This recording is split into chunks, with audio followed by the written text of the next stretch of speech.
Olá, desbravadores! Sejam muito bem-vindos ao Clube da Especialidade.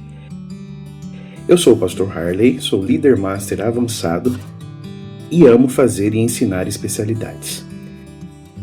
Hoje nós vamos aprender a especialidade de mordomia. É o 21º estudo das novas especialidades em estudos bíblicos. Preparados?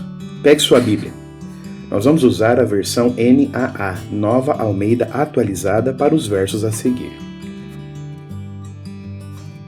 Com base em Salmo 24:1 e 1 Coríntios 6:20, quem é o legítimo proprietário deste mundo e das pessoas que nele habitam?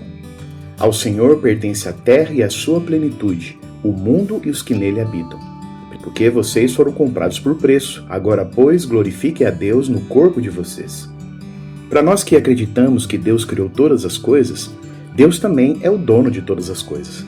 Ele nos dá o direito e o privilégio de viver, usufruir e trabalhar no mundo que Ele criou. Por isso, nós reconhecemos Deus como legítimo proprietário do mundo todo e somos apenas mordomos cuidando daquilo que Ele nos deu. De acordo com Deuteronômio 8:18 e Tiago 1:17, quem nos capacita a adquirir os recursos financeiros necessários para vivermos bem? Pelo contrário, lembre-se do Senhor, seu Deus, porque é Ele quem lhes dá força para conseguir riquezas, para confirmar a sua aliança que sob juramento prometeu aos pais de vocês, como hoje se vê. Toda boa dádiva e todo dom perfeito vem lá do alto, descendo do Pai das luzes, a quem não pode existir variação ou sombra de mudança. Nós entendemos aqui que Deus nos dá e também nos capacita a usar e adquirir os recursos financeiros, pessoais, sentimentais para vivermos neste mundo. Se Deus nos permite usufruir, nós devemos a Ele adoração e respeito. Segundo 1 Coríntios 6:19 e 20, por que precisamos cuidar bem do nosso corpo? Será que vocês não sabem que o corpo de vocês é santuário do Espírito Santo, que está em vocês e que vocês receberam de Deus e que vocês não pertencem a vocês mesmos? Porque vocês foram comprados por preço. Agora, pois, glorifiquem a Deus no corpo de vocês. Nós somos o santuário de Deus. Nós temos que preservar a nossa vida, a nossa saúde, o nosso corpo e principalmente a nossa mente o melhor possível para que Deus possa habitar através do Espírito Santo em nossa vida. Por isso, se você dá o melhor aposento para a pessoa querida que lhe visita, por que não dar o melhor de nós para o Senhor que quer habitar em nosso coração?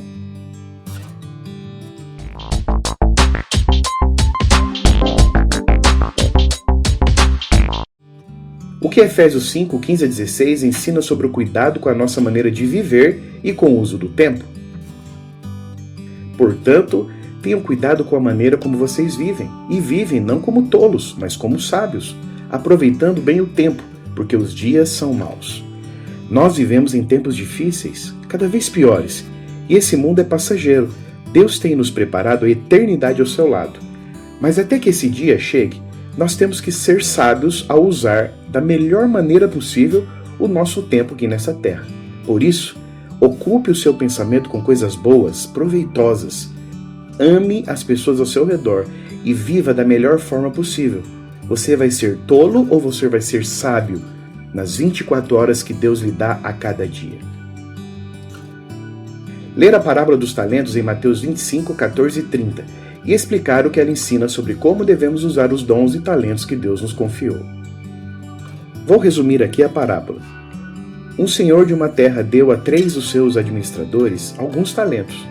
A um deu 5, o outro deu 2 e ao último deu 1.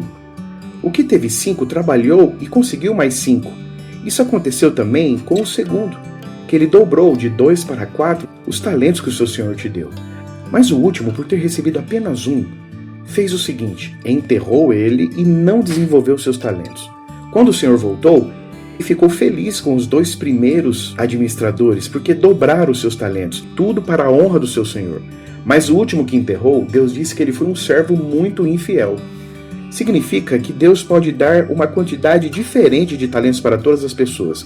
Deus quer que os talentos que Ele nos deu sejam usados para o seu serviço e para o nosso próprio desenvolvimento.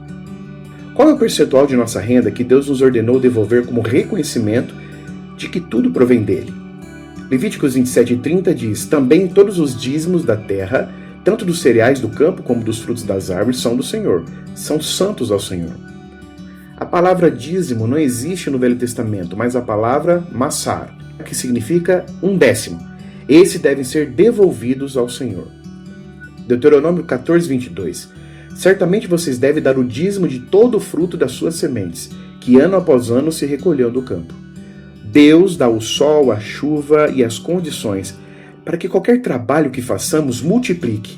E ao multiplicar, devemos ser agradecidos, devolvendo ao Senhor 1/10 de tudo aquilo que Ele nos dá. De acordo com a Bíblia, qual deve ser o destino dos dízimos? Números 18:21 diz: aos filhos de Levi dei todos os dízimos em Israel por herança, pelo serviço que prestam, serviço da tenda do encontro. As 12 tribos, quando entraram na Canaã terrestre, foi dada uma porção de terra, menos aos levitas. Os levitas são da tribo de Levi, que Deus separou desde Arão para serem os sacerdotes, líderes espirituais, os pastores de todo o seu povo. Como eles não tinham porção na herança, todos então contribuiriam para que eles pudessem se sustentar. Uma 10ª parte para sustentar aqueles que se dedicam 100% ao serviço sacerdotal ou pastoral. 1 Coríntios 9, de 13 a 14, vem dizendo assim: vocês não sabem que os que prestam serviço sagrado se alimentam do próprio templo? E que os que servem ao altar participam do que é oferecido sobre o altar? Assim também o Senhor ordenou aos que pregam o Evangelho que vivam do Evangelho. Os pastores são chamados a viver do Evangelho. Eles dedicam todo o seu tempo para a igreja. Paulo disse que aqueles que vivem para o Evangelho, isto é, se dedicam o tempo todo, devem também viver do Evangelho. E qual deve ser o destino das ofertas? Para o sustento da obra da sua casa. Reis 12, de 4 a 5, vem dizendo: Joás disse aos sacerdotes: todo o dinheiro das coisas santas que foi trazido à casa do Senhor, a saber, a taxa pessoal, o resgate de pessoas segundo a sua avaliação, e todo o dinheiro que cada um trouxer voluntariamente para a casa do Senhor, deverá ser recebido pelos sacerdotes, cada um dos seus conhecidos, e que os sacerdotes reparem os estragos do templo sempre que houver um reparo a fazer.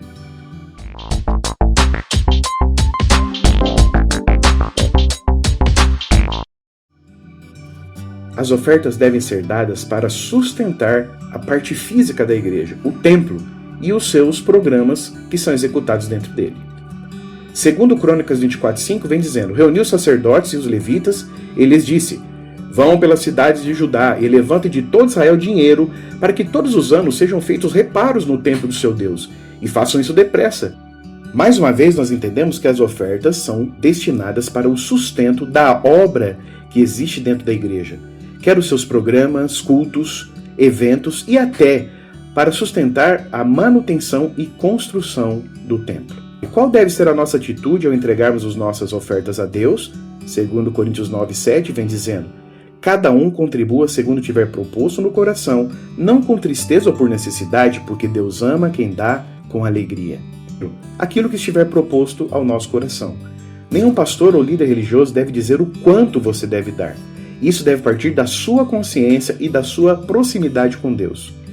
Deus não quer a nossa oferta com tristeza ou por necessidade ou por uma barganha. Você deve dar a Deus com alegria e não nos momentos de necessidade. O verso termina dizendo que Deus ama quem dá com alegria. Quanto mais Deus nos dá, mais devemos devolver a Ele como gratidão. Vamos comparar os textos de Malaquias 3 e 8 com tudo aquilo que nós estudamos.